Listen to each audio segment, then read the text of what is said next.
na utu.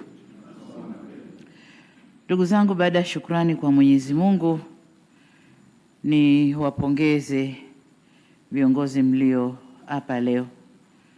Ni matumaini yangu kwamba mtaishi na kiapo chenu, mtafanya kazi kwa weledi, uaminifu na uzalendo.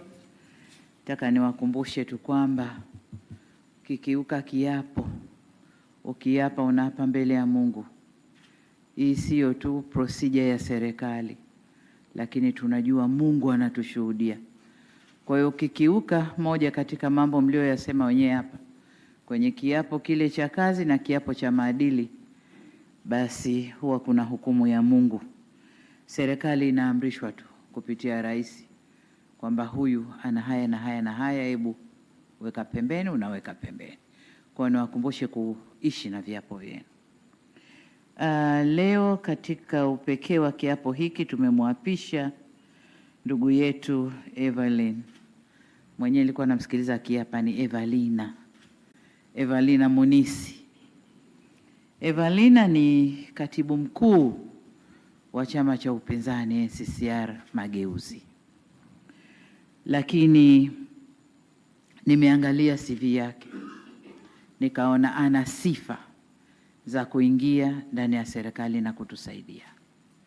Nilikuwa nafuatilia, nakumbuka maneno ambayo aliyekuwa mwenyekiti wa chama cha NCCR Mageuzi, kaka yetu Mbatia, kila akisema tumhudumie mama yetu Tanzania, tuipende mama yetu Tanzania, tufanyeje mama yetu Tanzania, motherland Tanzania.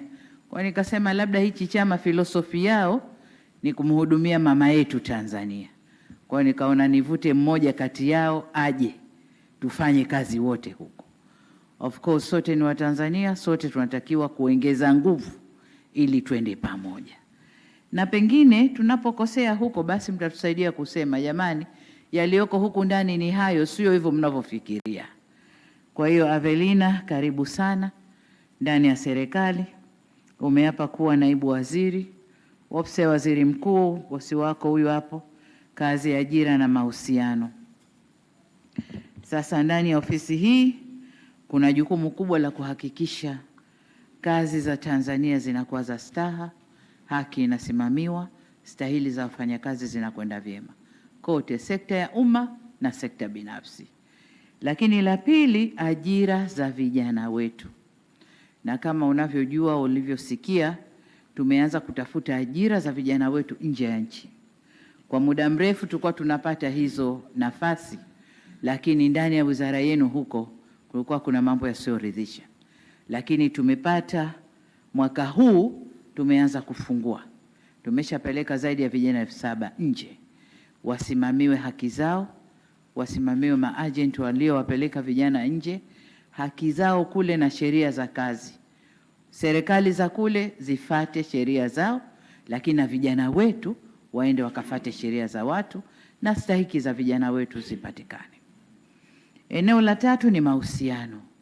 Mahusiano kwanza yanaingia kwenye kazi za, sekta ya kazi, kwamba tuna mahusiano ya utatu baina serikali, waajiri na waajiriwa. Kwa hiyo tuna mahusiano ya utatu kote, umma na sekta binafsi.